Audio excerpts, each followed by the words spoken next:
पीले दांत वाली बहू। रंजना कभी ब्रश नहीं करती थी। उसे कितनी बार उसके माँ बाप ने डांटा, लेकिन उसका कोई असर उस पर होता ही नहीं था, जिस कारण से उसके दांत पीले पीले हो जाते हैं। शादी के बाद। अरे बहू, वैसे तो तुझ में कोई कमी नहीं है, पर तेरे दांत इतने पीले कैसे हैं बेटा? कैसे मतलब? कोई सर्जरी थोड़ी ना कराई है। वो तो क्या नाम, मैं ब्रश नहीं करती थी तो पीले हो गए। अब क्या करूं? आप कहें तो लाल करवा लूं या फिर काले? यार ये क्या है, क्यों माँ से लड़ रही हो? लड़ रही हूँ? अरे मैं लड़ रही हूँ या ये बोल रही है कि दांत पीले है, पीले। अरे तपस्या थोड़ी ना की है इन्हें पीले करने के लिए। बकायदा ब्रश नहीं किया है 20 साल तक, तब जाकर। छी, कैसी बात कर रही हो? ये उस वक्त तो पीले नहीं थे जब हम लोग तुम्हें देखने आए थे। अरे तब साफ करवा लिया होगा डेंटिस्ट के पास जाकर। अब देखो कैसे पीले पीले लग रहे हैं। रंजना सास की तरफ गुस्से से देखती है। फिर शुरू हो गई पीले पीले पीले। अरे पीले तो तब भी थे जब मेरे हाथ का रसगुल्ला उड़ा उड़ा कर खा रही थी और बोल रही थी, लड़की नहीं गुणों का खजाना दे रहे भाई साहब आप। खैर, अब वो लोग करते भी तो क्या करते, पीले दांत वाली बहू पल्ले पड़ी थी तो झेलना तो था ही। एक दिन कीर्तन में रंजना गाना गा रही थी। अरे कमला बहन, माँ का द्वार है, यहाँ तो सब शुद्ध होकर आते हैं, फिर अपनी बहू को ब्रश भी नहीं करवाती तुम। दूर से पीले पीले दांत भक्ति में बाधा उत्पन्न कर रहे हैं। अरे कोई 2 साल के बच्चे थोड़ी ना लेकर आई हूँ मैं बहू बनाकर। अच्छी खासी लड़की है, अरे कैसे करवाऊं ब्रश? ये तो उसे खुद करना चाहिए ना। अब माँ बाप तो इसके जैसे तैसे निपटा दिए, ये नहीं सोचा कि सास कैसे संभालेगी। सास बहू को लेकर घर आ जाती है, लेकिन सोच लेती है कि अब इसे लेकर कहीं नहीं जाएगी। अगले रोज बहू कहती है, अरे क्या हो गया, मंदिर नहीं जाना क्या? कीर्तन का वक्त हो रहा है। मेरी मधुर वाणी से कान्हा जी जागते हैं और सोते हैं। आप तो जानती है ना उनकी भक्ति में कितना मन लगता है मेरा। वो क्या है ना, तबीयत ठीक नहीं लग रही है मेरी, आराम करूंगी मैं। तबीयत ठीक नहीं लग रही? अभी तो मिथुन के गाने पर नाच रही थी आप, और अब बोल रही है कि तबीयत ठीक नहीं लग रही। अरे भक्ति में मन लगा लो सासू माँ, ऊपर जाना है, क्या मुंह दिखाओगी आप? हाँ? सास को बहू की बात पर गुस्सा आ जाता है। मैं क्या मुंह दिखाऊंगी, इसकी चिंता तो ना कर, समझी?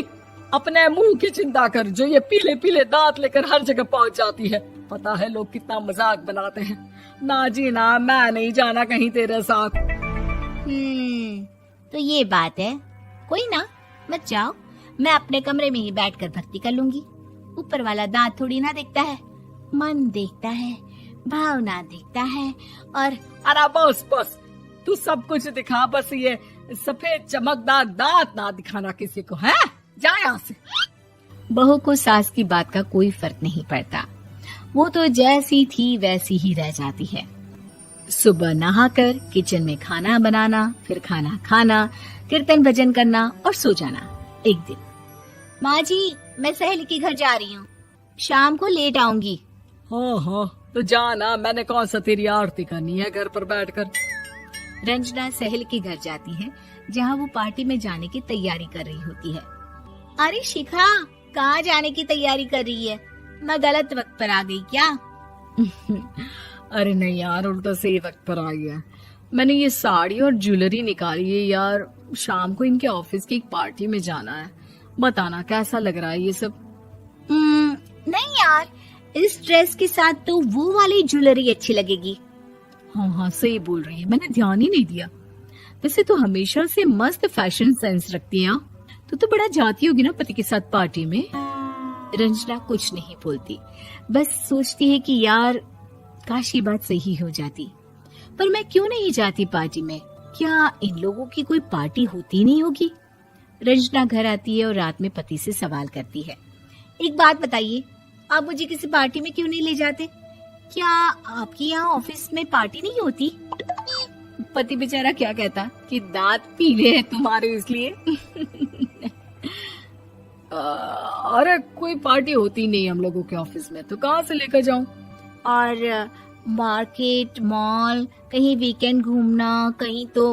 अरे यार सारे हफ्ते में एक छुट्टी मिलती है, तो सोचता हूँ कि आराम ही कर लूं। क्यों? रंजना मन मार के रह जाती है। पहले कभी सास के साथ मंदिर जाया करती थी, लेकिन वो भी सास ने ले जाना बंद कर दिया। घर बैठी बैठी रंजना बोर हो जाती है। तभी उसे आइडिया आता है और वो मायके जाने का सोचती है। सासू माँ, 2 दिनों के लिए मम्मी के घर जा रही हूँ। अच्छा ठीक है, आराम से जा। और हाँ, माँ से कुछ अच्छी आदत सीख कर आना कि कैसे शरीर के हर भाग की तरह दांतों की सफाई भी जरूरी होती है, समझी? शुरू हो गई ना आप। वो लोग आपकी तरह नहीं है कि छोटी छोटी बात का बतंगड़ बना दे।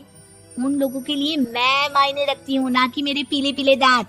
रंजना माँ को बिना बताए उन लोगों को सरप्राइज देती है, लेकिन जैसे ही वो दरवाजे पर पहुंचती है, अंदर देखती है कि घर वाले कहीं जा रहे होते हैं।